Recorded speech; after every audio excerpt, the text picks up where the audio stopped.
Bonjour, on est heureux de vous retrouver aujourd'hui avec le pasteur Mohamed pour répondre à la question de Osten, continuer notre série de réponses sur cette question importante, comment faire pour triompher des épreuves. Osten qui nous écrit du Sénégal et on sait que tous les chrétiens, même quand on est chrétien, on est confronté aux épreuves tant qu'on est sur cette terre.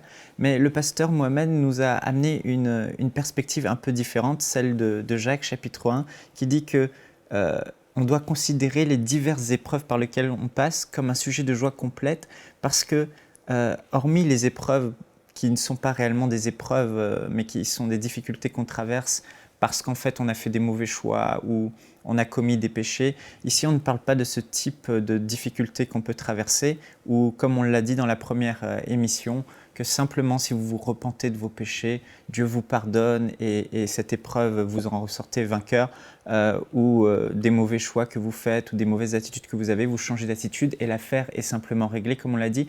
Mais il nous a parlé de l'histoire du peuple d'Israël et comment Dieu a de lui-même voulu que le peuple d'Israël passe par ces épreuves. C'était des temps voulus par Dieu pour former Israël, pour qu'Israël passe un test et ressorte de là meilleur.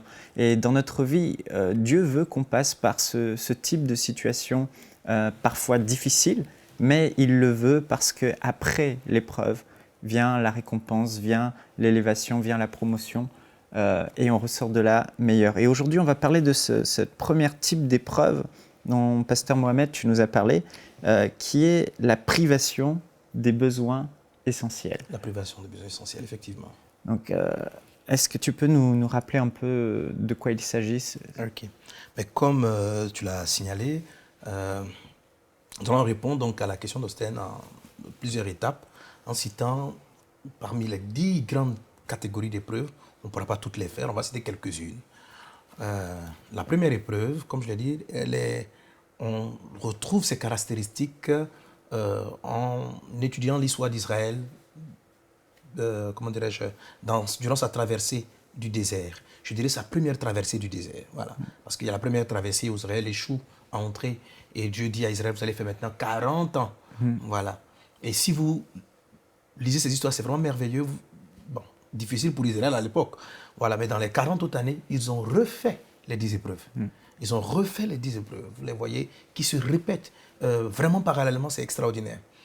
Et ces épreuves-là sont en fait des grandes leçons pour nous. Et c'est ce que nous sommes en train de voir. Donc, Israël, dans Exode chapitre 15, donc, la traversée commence en ce moment-là.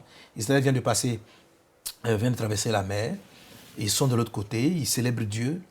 Et puis maintenant, ils commencent leur pérégrination vers Canaan.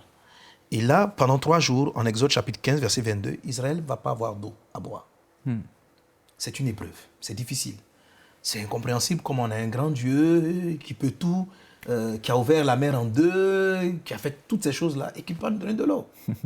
Donc Israël va commencer à murmurer, va commencer à se plaindre. Et Moïse, à un moment donné, Israël va voir de loin un étang d'eau. Dans leur joie, ils vont aller se jeter dans cette mare d'eau, dans cet étang. Et ils vont découvrir que l'eau était amère. C'est la désillusion. Donc vous avez soif, mais la solution à votre soif qui arrive, au lieu d'être agréable, elle est désagréable. Et juste après cela, dans cette frustration, Moïse va crier à Dieu. Et lorsque Moïse va crier à Dieu, Dieu va lui indiquer un bâton. Et Moïse va prendre ce bâton qu'il va jeter dans l'eau, et l'eau amère va devenir douce. Et juste après cela, le Seigneur va se présenter. Il dit, je suis l'Éternel qui te guérit, Jéhovah Rapha. Et la Bible dit qu'Israël arriva à Élim où il y avait 12 sources d'eau et 70 palmiers. Cette histoire est vraiment métaphorique. C'est vrai, des faits réels qui se sont produits, mais c'est plein de leçons. C'est rempli de leçons et c'est être privé d'eau, c'est être privé d'un élément vital, d'un élément essentiel pour Israël. Sans eau, vous ne pouvez pas vivre.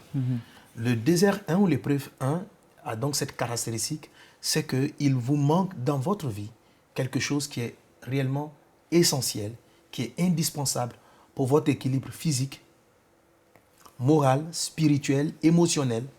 Une chose qui est vraiment indispensable, dont vous êtes privé. C'est là. Ça peut être la santé, par exemple, pour ça certains. peut être par exemple la santé. Ça peut être la santé. Ça peut être la santé. Vous savez, quand on parle de soif, quelquefois, comme j'ai dit tantôt, ce sont des images, ce sont des symboles.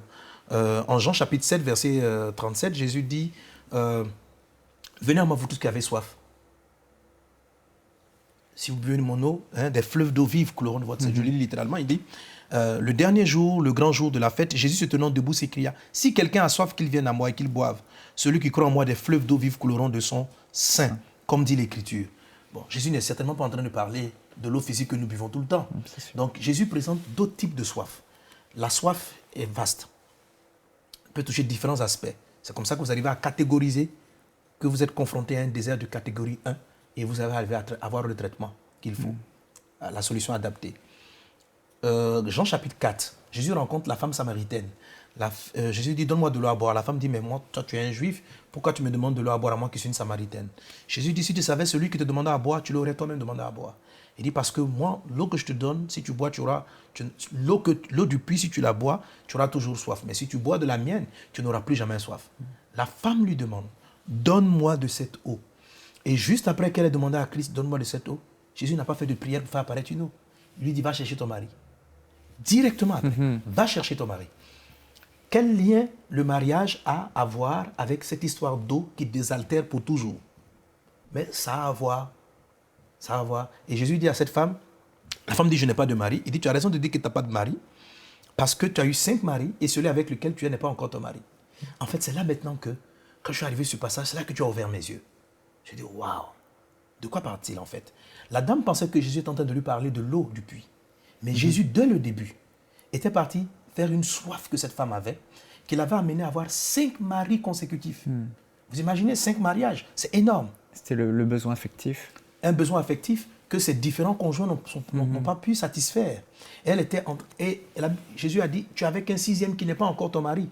Donc elle était en train d'essayer une sixième relation. Lorsqu'elle rencontre Christ, et Jésus lui dit, si tu bois de cette eau, si tu essaies ton 6e, tu auras toujours soif. Si tu bois de cette eau, ta soif ne sera pas étanchée. Mais si tu bois de mon eau, en fait, ce que tu cherches, ce n'est pas le mariage.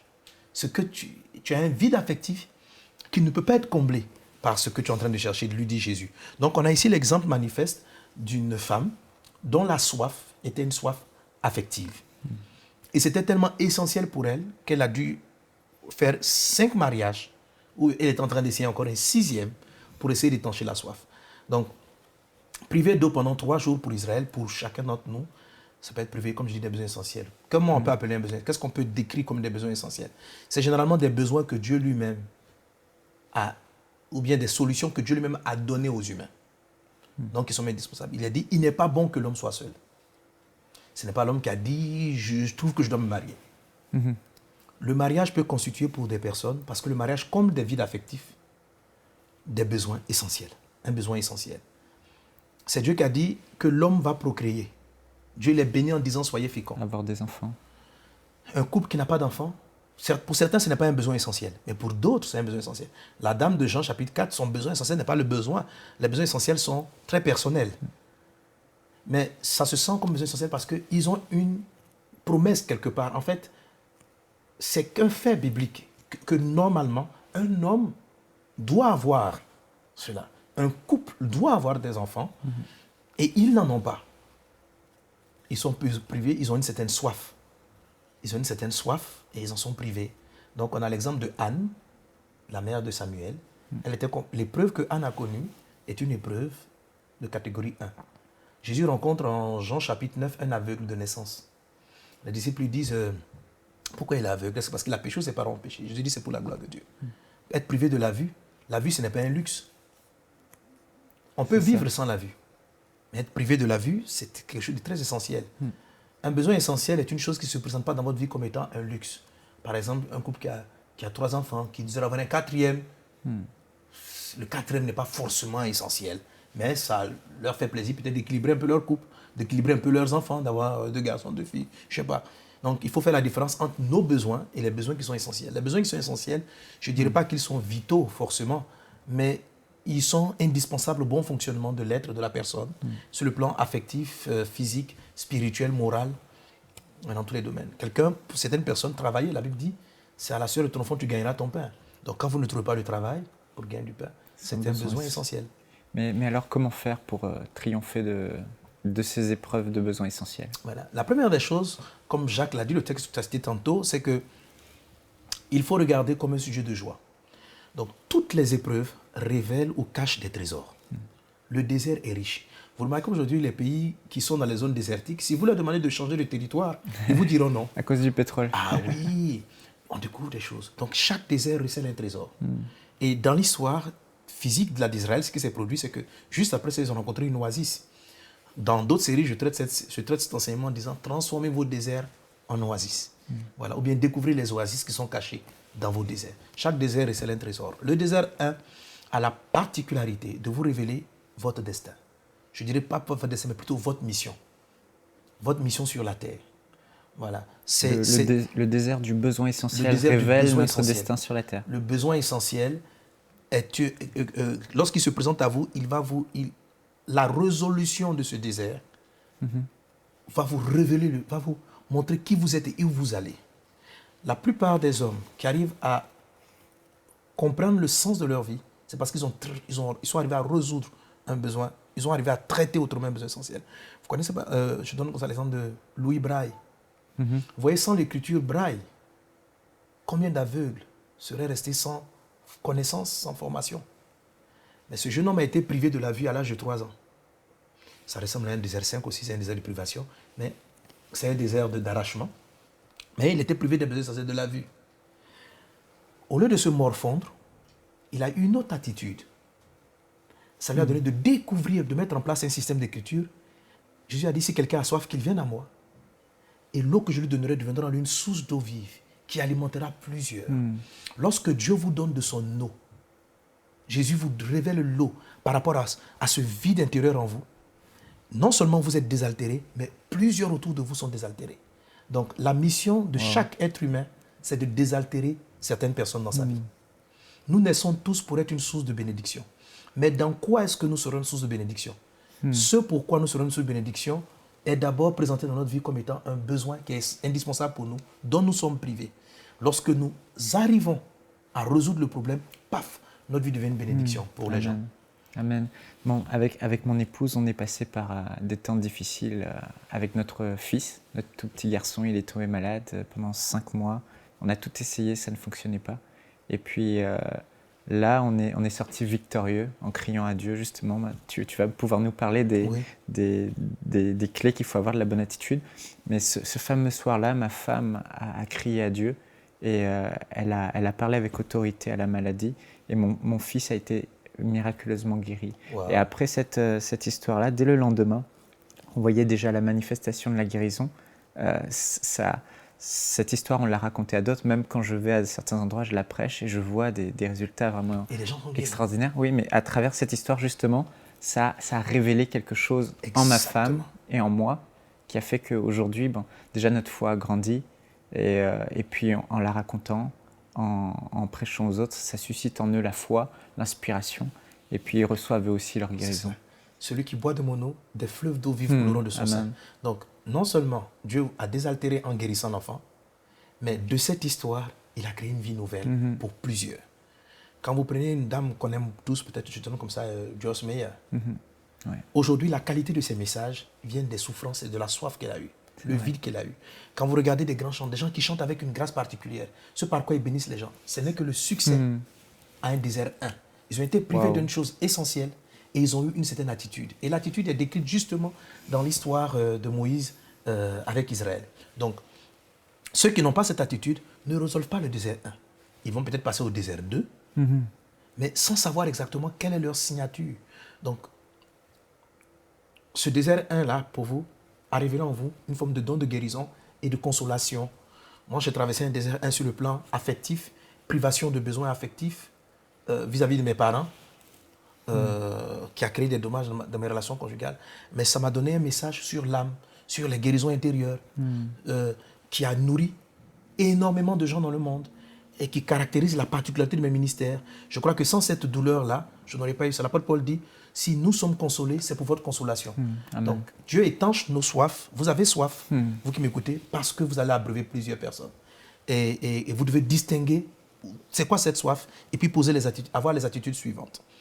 Je dirais à peu près 3 clés, sinon on fera 4 pour réussir le désert 1. La première des choses, c'est de ne pas faire comme Israël. Dans toutes les 10 épreuves, Israël a échoué parce qu'ils ont eu l'attitude de murmurer. Comme si Dieu pouvait permettre cela sans avoir une solution. Comme si Dieu était méchant. On s'est dit, mais pourquoi Dieu nous fait passer par là? La Bible dit que toute chose concourt au bien de ceux qui aiment Dieu et qui sont appelés selon son dessein. Donc, généralement, c'est que le premier principe qui est vrai pour tous les autres déserts, c'est de ne pas murmurer. Murmurer, c'est se morfondre, c'est se plaindre. Murmurer, c'est un manque de foi. Murmurer, c'est comme une agression à Dieu. Murmurer, ce n'est pas une prière. C'est un ronchon, je ne suis pas content, je ne suis pas content de la foi, je ne suis pas content de la vie chrétienne. Pourquoi Dieu est comme ceci, pourquoi Dieu est comme cela? Les murmures vous rendent sourds à la voix de Dieu. Dieu ne pourra plus vous parler. Dieu ne pourra plus vous donner la clé. Parce que, or, découvrir la clé, non seulement va vous sauver, mais sauvera plusieurs. Il faut sortir des murmures, parce qu'Israël a murmuré. Et j'aime cette illustration pour faire rire. Murmurer est composé de deux syllabes, mur. Donc celui qui murmure, en fait, il s'entoure de murailles, des murs et des murs. Mur. Alors tu te retrouves coincé entre 4 murs et tu ne peux plus avancer. Voilà, il ne faut pas murmurer, sans quoi vous allez fabriquer beaucoup de murailles autour de vous. La deuxième chose qu'Israël a faite, et ce que je dis, qui est un principe aussi général de tous les déserts, dédramatiser les déserts. Dédramatiser le désert. Parce que c'est le fait de créer un drame autour de vos épreuves qui... De faire comme si c'était une fatalité. C'était une fatalité, que vous étiez les seuls qui subissaient cela. Il y a des gens qui souffrent beaucoup plus que ce que vous avez. Il y a des chrétiens, des hommes de Dieu qui ont craint Dieu et qui ont eu des douleurs plus fortes que celles que vous avez. Il faut dédramatiser. 1 Pierre chapitre 4, verset 12 dit ceci: Bien-aimés, ne soyez pas surpris comme d'une chose étrange qui vous arrive de la fournaise qui est au milieu de vous pour vous éprouver. Ne soyez pas surpris. Donc, c'est pas... la Bible n'a jamais... Dieu n'a jamais dit que ça allait être facile. Il nous a parlé des épreuves. On ne peut pas dire que Jésus ne nous a pas prévenus. Ok, c'est vrai, vous n'avez pas d'enfant, vous êtes marié, vous n'avez pas d'enfant. C'est vrai, c'est dramatique. Mais arrêtez d'être là, d'en vouloir à tout le monde, d'être fâché contre tout le monde. Il faut dédramatiser le désert. Il faut savoir qu'il y a des gens comme Job qui ont perdu tous leurs enfants en même temps. Ce n'est pas qu'il n'était pas un homme de Dieu. Vous voyez? En fait, ne pas murmurer et dédramatiser va vous donner la bonne atmosphère intérieure pour entendre la voix de Dieu. Parce que Dieu va vous révéler une clé. Dieu va vous parler. Et il faut sortir donc du cadre des murmures et de la... Et pour dédramatiser, le fait de savoir simplement que si on a la bonne attitude et que Dieu est là et que Dieu est présent, on en sortira vainqueur. Ça nous aide à dédramatiser parce qu'on sait qu'on a la victoire. Exactement. Murmurer et dramatiser, ça fait perdurer un désert. Les déserts ne sont pas censés être longs. Ils ne sont pas censés être infinis. À part le désert des longues attentes, les autres déserts peuvent se traiter très rapidement. Tout dépend de votre facilité à comprendre et à recevoir la directive de Dieu. Voilà. Donc, tant que vous rentrez vous venez dans les murmures et dans la dramatisation de la situation, votre désert va perdurer. Si c'est un désert de catégorie 1. Voilà. Et maintenant, ça c'était les défauts d'Israël. Par contre, Moïse a eu la bonne attitude. Lorsque le désert s'est produit, Moïse a crié à Dieu. Moïse a crié à Dieu. Surtout lorsqu'ils ont rencontré les eaux de Mara. Mais juste un mot sur les eaux de Mara. Tout désert 1 est privation de besoins essentiels. Mais ce qui différencie par exemple un désert 1, une épreuve 1 d'une épreuve 3, parce qu'à l'épreuve 3 aussi il y a la soif qui revient. Mais ce qui les différencie, c'est les eaux de Mara. Les eaux de Mara, c'est ce qu'on appelle les désillusions. Vous rêvez d'avoir un boulot, votre épreuve 1 c'est la privation d'un boulot. Vous trouvez un travail, mais on ne vous paye pas, il est très mal tenu, ça fait une désillusion. Vous avez la soif de trouver un mari, vous trouvez un frère, après vous vous rendez compte que c'est vraiment un faux type, un gars pas du tout sérieux, qui ne craint pas Dieu et qui va vous amener dans l'adultère, dans l'impudicité. Déception. C'est une déception. Donc le désert 1 s'associe aux déceptions, très souvent, où on espère avoir trouvé la solution, mais la solution, on se rend compte qu'elle crée davantage de problèmes qu'elle ne nous en délivre. Donc on se dit, mais pourquoi Dieu a permis que j'ai ce travail? Pourquoi Dieu a permis que je rencontre ce monsieur? J'étais déjà dans des problèmes, il ne fallait pas amplifier mes problèmes. Le désert 1 a la particularité de vous envoyer des eaux de Mara. On croit qu'on va étancher sa soif, mais ce qu'on boit est amer. Mais tout cela pour favoriser le cri. La douleur émotionnelle. Vous savez, la Bible dit que c'est avec douleur qu'on va enfanter. c'est avec douleur qu'on enfantera. Donc, toute nouvelle vision, tout nouveau projet, toute manière de faire est un bébé que vous transportez en vous. Amen. C'est un bébé que vous transportez. Par exemple, dans le cas que tu as donné, c'est un don de guérison.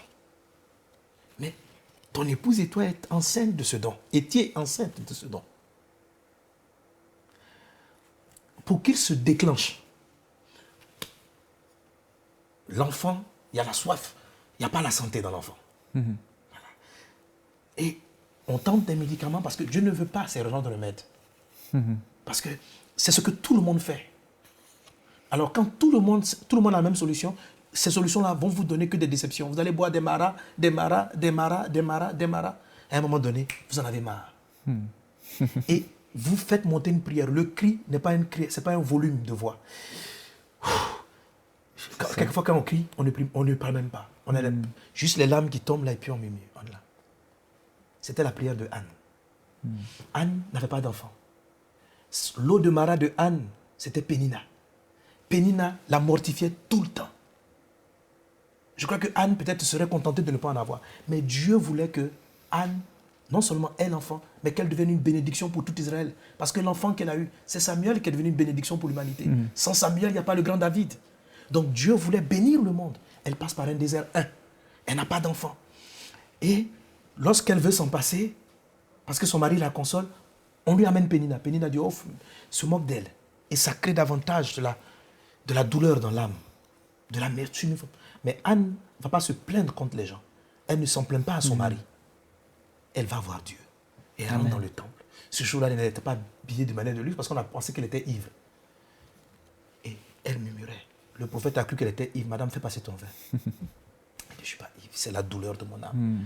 Lorsque Jésus allait enfanter l'église à Gethsémani, la Bible dit, par des cris et des supplications, à Gethsémani, Jésus a enfanté l'église.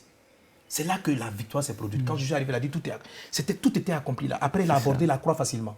Mais Jésus devait enfanter la nouvelle église et est une bénédiction pour le monde. Et la prière que Jésus a faite à Gethsémani, ce n'était pas une adoration, ce n'était pas une célébration. Quand vous êtes confronté à un désert 1, vous n'avez même pas la force d'adorer. Tout ce que vous pouvez faire, c'est crier. Tu dis, papa, je suis fatigué. Et le désert 1 vous amène toujours au cri. Mais c'est le cri, c'est cette puissance-là qui sort en vous, qui fait que quand Moïse a crié à Dieu, Dieu lui a indiqué un bâton. Dieu lui a indiqué un bâton. La souffrance finalement qu'on vit dans ce désert, c'est un tremplin qui nous pousse à faire ce cri vers Dieu. À faire ce cri vers Dieu. Wow. Moïse crie à Dieu. La Bible dit, faites monter vers de toutes sortes de cris, toutes sortes de prières et de supplications. La Bible dit des supplications, une prière qu'on appelle la supplication. Ce n'est pas une prière supplier, on ne s'amuse pas en suppliant. Quelqu'un qui supplie, c'est sérieux. Si la Bible dit, faites en tout temps toutes sortes de prières et de supplications. Le cri est une supplication. Le cri fait partie des catégories de prières qu'on appelle des supplications. Vous suppliez Dieu. Vous suppliez Dieu. Et dans l'intérieur de vous, vous allez avoir une directive. Et la directive, c'est souvent ce qu'on appelle un rhéma. Une parole qui vient, tac, fais ceci. Lève-toi, dis cela. Lève-toi, va faire ceci. Va rencontrer telle personne, pose tel acte. Vous recevez une conviction que vous devez poser telle ou telle action. Wow. Et cette action-là va marquer toute votre vie.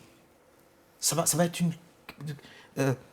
pour la croissance de l'église, j'étais fatigué, j'ai crié à Dieu et il m'a dit, je criais, il m'a dit, enseigne sur le mariage. Je dis, mais comment enseigner sur le mariage?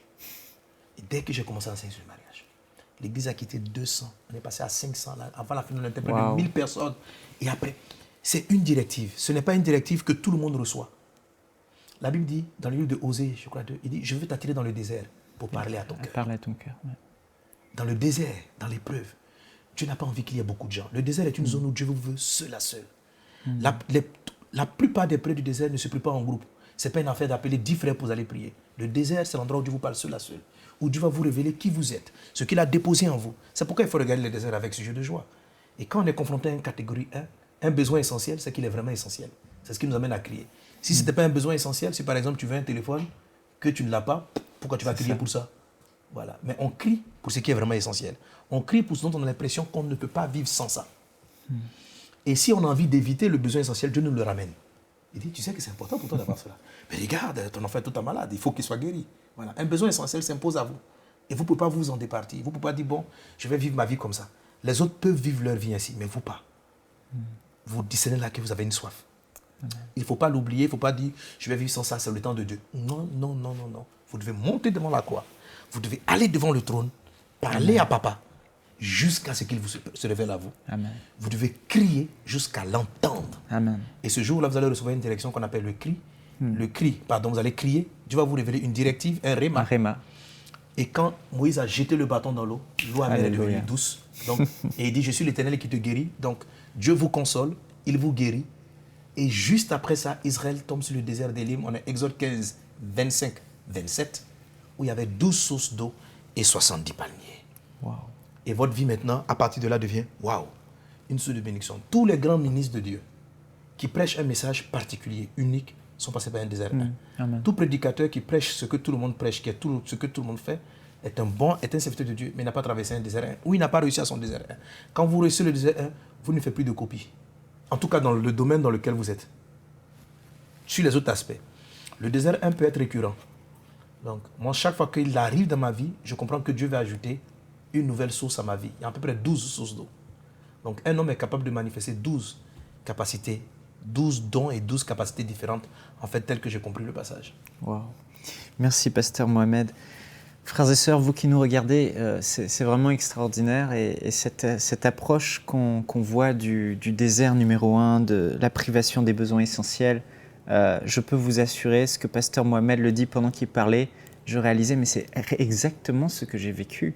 À travers cette épreuve que Dieu finalement a permis, il savait qu'il me donnerait ce qu'il fallait si j'avais la bonne attitude pour en sortir vainqueur. Et en sortant vainqueur de cette épreuve, ça a fait augmenter ma foi. Et pendant qu'il parlait, je réalisais toutes ces fois, là, ces derniers mois où mon fils était malade 2 fois, il y a eu un accident aussi avec mon fils. On est sorti, on a vu de gros miracles sur la vie de notre fils. On pourrait se dire, mais pourquoi Dieu a permis ça ? Pourquoi ? Et se lamenter, se plaindre, murmurer comme il l'a dit. Maintenant, on savait qu'on savait qu'en Jésus-Christ, on allait avoir la victoire. Qu'en criant à Dieu, on aurait la victoire. Et cette souffrance, effectivement, dans l'épreuve, nous a poussés à avoir la bonne attitude, à chercher Dieu et à crier à Dieu. Et je me souviens de ce jour où ma femme, je suis rentré le soir, elle avait eu son réma. Elle a eu cette parole après avoir crié à Dieu et Dieu lui a dit quoi faire. Alors elle a parlé avec autorité à la maladie et mon fils a été totalement guéri alors que ça faisait 5 mois avec les traitements, ça ne fonctionnait pas miraculeusement. Et on a vécu des choses comme ça et plusieurs épreuves. Moi-même, je suis passé récemment par une épreuve difficile. Pendant 2 mois, je n'arrivais pas à trouver de solution à l'insomnie. Et puis j'ai crié à Dieu, j'ai demandé même aux autres de m'aider dans la prière. Et un soir, alors que je regardais un film avec ma femme, après avoir crié à Dieu, j'ai eu un réma, le psaume 23. Et à ce moment-là, il s'est passé quelque chose à l'intérieur de moi. Et après cette série d'épreuves, pasteur Mohamed, j'étais à Montréal, dans 2 églises encore récemment, là, il y a moins d'1 mois, et encore cette semaine. Et j'ai vu des miracles que je n'ai jamais vus avant. J'ai vu des aveugles voir, un aveugle voir, un sourd entendre, des myopes être guéris, des grosseurs disparaître. Cette semaine encore, une personne qui devait se faire opérer de la cataracte à l'œil, une simple prière, elle a été guérie. Et je réalise pendant que tu parles, mais c'est vrai, tout ça, c'est le fruit des épreuves que j'ai vécues et Dieu m'a fait ressortir de là avec quelque chose de plus. Exactement. La victoire. Et aujourd'hui, je peux être une source de bénédiction pour les autres en transmettant le message de Dieu. Alors je veux vous encourager, ne vous lamentez pas, ne vous plaignez pas, ne murmurez pas, mais que cette souffrance vous fasse crier à Dieu et assurément Dieu va vous parler et vous donner la solution, la bonne attitude, comme il l'a fait avec Moïse, comme le pasteur Mohamed l'a dit. Et on vous donne rendez-vous demain pour continuer cette série de réponses sur ce thème excellent, comment triompher des épreuves. Et on va parler avec pasteur Mohamed du 2e type d'épreuve, si j'ai bien noté, c'est l'épreuve du pas assez de ressources et de moyens. Exactement. Alors on vous donne rendez-vous à demain sur EMCI TV dans l'émission Pasteur, j'ai une question, soyez bénis. Nous espérons que cette émission vous a béni. Si vous aussi vous avez une question biblique sans réponse, envoyez-la nous par email à pasteurj'ainunequestion@enseigne-moi.com.